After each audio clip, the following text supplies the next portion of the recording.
Hello and welcome to another Euranet Plus Debate. I am Hermine Doncel and I'm joined today by Shada Islam, Director of Europe at Friends of Europe. Good morning. Thanks for being here. This debate is part of a series from the Euranet Plus agency here in Brussels on how Eurosceptic parties and populist parties could influence EU institutions in the elections in May 2019. Let's begin with a comment from Benjamin Biard. He's a researcher at the UCL University, and he's an expert in populist parties. And we have asked him what the best strategy was to deal with these populist parties. And here's what he says. Il y a toujours ce jeu des idées qui demeurent derrière les résultats électoraux et qui, elles, peuvent persister au-delà, d'ailleurs, du parti ou du groupe politique et qui donc seront canalisées d'une manière ou d'une autre si elles ne sont pas prises au sérieux par les partis traditionnels dans leurs discours, mais aussi dans leurs propositions, dans leurs actions. Migration, for instance, is one big draw for these parties, even if we know the flows have actually dropped sharply in the past years. So what is your opinion? What should be done to counter populist parties on this topic? So I think the problem really is that there's so much fiction and so much drama around the question of migration that people have stopped thinking in a cool-headed, sensible, rational way. It's all hysteria and it's all about doomsday scenarios. You know, you have the Steve Bannons of this world predicting that Europe is going to be invaded by hordes of Africans or people from the Middle East. And then you have the counter-reaction from populist parties within Europe as well, saying the same thing. So you've got a narrative around migration that has become toxic and poisonous. And in this fiction, the facts have just sort of dropped out of the picture, right? And I think the only way to counter it is not just through facts, because the facts, as you've said, are clear. Migration is going down. But we have to remember that Europe will remain a continent which attracts migrants. That is normal. Through decades, this has been the case in the world. People travel, people migrate, people look for jobs, people want to improve their lives, and this is going to continue. So I think the narrative we have to develop now is to say that, yes, we will have migration. Migration is not a bad thing. Migration is important, crucial for the European Union, because if we don't have migrants, our societies are going to decline. We will not have money for our pension systems. Our health services need migrants. Our social services need migrants. Our companies need the talent of migrants. And we need unskilled migrants for farms and agriculture as well. So the narrative we have to develop is not just one of countering the populist on the emotional level, but also talking about our economic needs. You know, we live in a world of competition, fierce competition, with the United States, with Canada, with China. Everybody wants the best migrants of the world, the best skilled talent they can get. And if Europe keeps shutting its doors and talking about, you know, the catastrophe and the doomsday scenarios, we're going to miss the competition. We're going to drop out of the competition. So I think the economic argument has to be made very forcefully. And what's interesting now, Hermine, is that people are beginning to say it. I mean, they're saying it very softly still at the moment, and it's still about emotion and hysteria. But the basic economic facts have to be underlined very, very, I think, prominently. Okay, following up on this, there was an interesting report from Batson Collier in Foreign Affairs last week. I don't know if you had a chance to read it. They say that the absence of rule of law in the admission of migrants coupled with haphazard integration policies, is fueling populist backlash because it undermines public confidence. And they also say, I quote, a sustainable migration will need to satisfy three simple conditions. Mm-hmm. It must be met widely, it must meet widely ethical obligations, mm-hmm. enjoy broad domestic support, and avoid decisions that people will later come to regret. You have been following the debate also here. What would you agree to these statements? Look, I haven't read the report, but what I think is absolutely true that there is not a migration crisis. It is a crisis of management. It's a crisis of policy. Our leaders have messed things up, and you see it constantly, one after the other. Every single council meeting that meets on the question of migration comes to no real results. They take decisions, and then member states don't follow up. So it is a management problem. That, I think, is absolutely true. I think there are some legal obligations obligations that Europe has towards refugees under the international conventions. Those have to be met. But the key issue, and that is where the populists are winning the argument, is one of integration. And I think that is an issue, very important issue for the European governments to take on head on and start dealing with it. Because if you treat your migrant populations as outsiders, as foreigners, as third-party people, people who don't actually have any say in your societies, you're going to make the question worse. You have to embrace multicultural, diverse, pluricultural, religious Europe. That is what we are. That is our strength. And I think governments have been very, very modest, shy, afraid of taking this question on. So I think when the populists say you have to deal with the question of migration, Europeans should say, the governments should say, the policymakers should say, yes, indeed, we have to. And these are the key issues that we are dealing with in a sensible, cool-headed manner, rather than this hysterical discussion where you take decisions and then they're not followed up. And that makes Europeans look silly on the world stage. I mean, the world is watching as we try and, come to terms with a question that, really we should be able to handle. The numbers are not that big. Yes, but we see that there are similar clashes in Northern America and elsewhere. So do you think better integration policies is really the key to public support to migration, or should we not also better differentiate between economic migration and refugees, for instance, step up returns? This is not the way for you. No, I don't say that it's not the way. I think at the moment it is so hysterical that we are not thinking in a cool-headed way, and we're not thinking long-term either. So I've talked about the needs we have of having migration. We have a double crisis, you're right. Crisis of leadership, because we have refugees coming in from our neighborhood, from Syria, Afghanistan, which is also, in the end, our neighborhood, Iraq. These people are desperate. They have to be received, welcomed, and all of them that I have met really want to go back. I mean, these are refugees running away from civil war, and their key aim, their key goal is really to go home. And then, of course, you do have economic migrants, who are people who are also looking for a better life, and that Europe needs as well. Their talent, their skills, their contributions to our budgets, right? So those are the kinds of distinctions we have to make, and we have to make them very quickly, and we have to make them now, because the populists are dominating the discourse, and they're making no difference between, for them, it's actually, can I be very, very blunt, it's about racism. If you're not white, and if you're not Christian, you're not European. That is the language that is being used, the ethno-nationalist, ethnocentric language, the identity language. And that's where our governments are actually failing to say Europe is diverse, and you can be not white, you can be a Muslim, you can be a Hindu, a Sikh, you can be Jewish, and you're still part of the European family. So let's be blunt. It's about racism, okay? Let's move to another question, the one that is about direct democracy. That's also what populist parties usually call for, and they take Switzerland and referendums as an example. So we have here an audio from Stefan Lehner. He's a visiting scholar at Carnegie Europe, and here's what he says. There are sort of various models and ideas for deliberative democracy. They work, I think, best on the local level. It's very difficult to do that on the European level.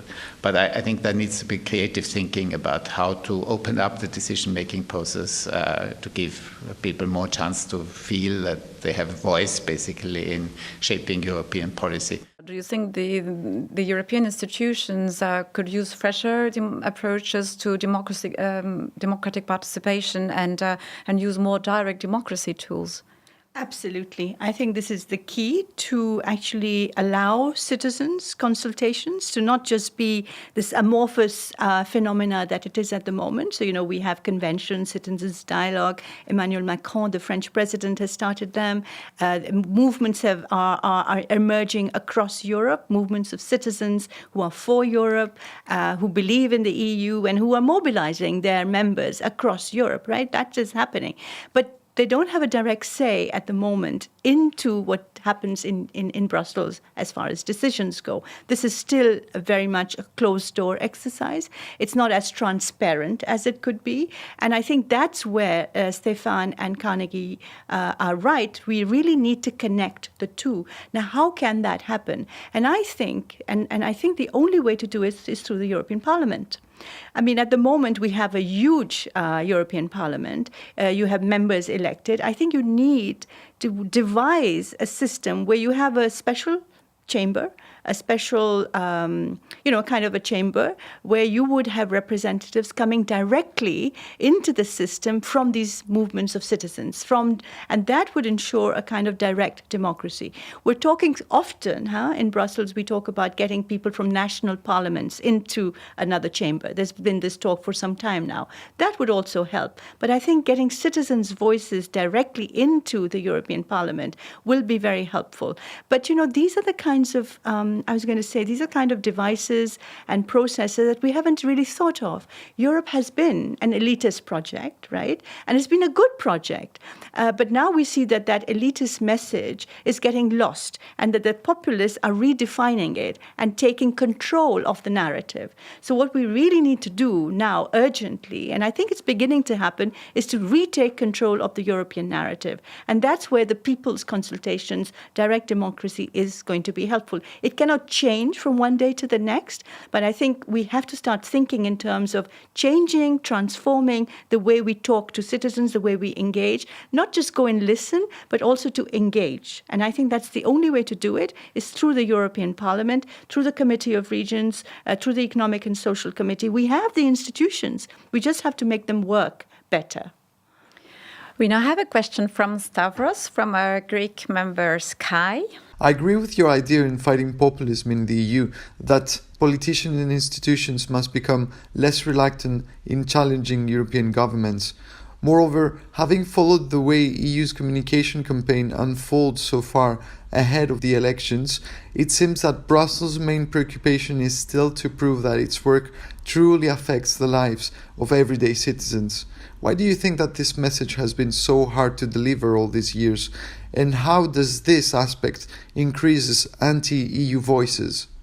Shada, what do you think? Well, I think you're absolutely right. I mean, the message is being delivered, I'm sorry to say, by bureaucrats, by people who are actually just, I don't think they have the empathy and the connection, the emotional connection that is needed to talk to people. I think also we should stop saying citizens. We're all talking about real people, you and me. Right?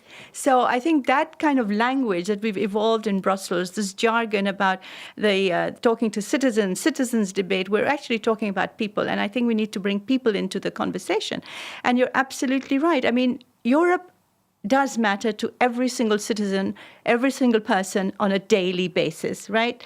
And that's what the European Union has now decided, that they've got these huge campaigns. I think they've spent quite a lot of money on that. I've seen some of them, and they're good messages, but they're being delivered by policymakers, by Commission bureaucrats, by MEPs. MEPs have lost, I have to say, also a lot of the credibility because they've become very institutional as well. And the ones who stand out among the MEPs or among the commissioners are people who have an empathy, who are actually in connection with the people of their constituencies or the people who elected them, the people who come from their villages, who come from their towns and cities, local mayors, local politicians. Those are the people who are going to be, if I may use the term, the heroes of Europe. It's not the people in Brussels. And I think that is a conversation that the European Commission has to understand when it embarks on these huge publicity campaigns, which are useful. They're good on websites. But I think you really need to engage with young people. You need to go to universities. You need to talk to farmers, to trade unionists. And there are millions of people employed on this issue. People can do it. It's just a question of doing it in the right way, which means doing it with emotion, with empathy, and with a sense that we're in this together.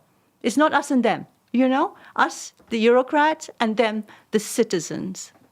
Yes, talking about the citizens, we now have a question from Hungary, from Balázs Narai, and he's a member of our Hungarian radio MTVA. There is a yearly opinion research in the 28 EU countries called Project 28. This year's results showed that the majority of citizens have formulated clear criticism about the European project. 51% of the Europeans think that the national sovereignty should have bigger role in the European Union, while 35% of the respondents would like to see more integration. How do you think politicians should take into account the views of the majority? Or populism comes from the citizens themselves? Shada. Okay, so the thing is, I've been to Hungary, I've been to many of the Poland, and I've talked to a lot of people there, and it is understandable. Countries that are coming out of communist rule, who were dictated to by Moscow for decades, right? You do understand that there is a sentiment there that they don't want to follow the instructions or the orders that are coming from Brussels. But can I please explain that these instructions and orders are not coming from Brussels? This is part of a project, a part of a European project in which every government has a vote, every government has a say. So when your leaders from Hungary or from Poland come to Brussels, they're taking part in these decisions. And when they don't, they make it clear that they're not taking part in the decisions. The problem is that a lot of our national leaders, and I'm not just saying from Central and Eastern Europe, but many national leaders have created this disconnect between Brussels and capitals. So if you come to Brussels and then you go home and you are trying to sell a regulation, a directive, a decision taken in Brussels, you're not saying we took a decision, you're saying they took that decision. Now, this is complete and utter nonsense. And that's where I think our national leaders are playing a very dirty game, a very misleading game. And I understand that citizens then feel, people then feel, oh my God, we're being dictated to again. This has become another Moscow. It isn't the case. This is a participatory system. You have parliamentarians here. So we're all part of the same machine. We're all part of the same community. You cannot talk in terms of, we will not take diktats from Brussels. So I understand that people are misled. But that, I have to say, your politicians in Hungary, I think they need to start telling the truth, and they need to they need to stop spreading fake misleading information. I think this is the key. I'm sorry to say that the people I have met in Hungary, they all agree that Europe is a good thing. The amount of, the way Hungary and Poland have developed after membership of the European Union, this is a magnificent story. And that story is not being told. Right. So those are the kinds of things that our politicians are not doing that they should be doing. Right. I think that's all for today. Thank you, Shada, for answering our questions, and thanks all for watching Euranet Plus. Thank you.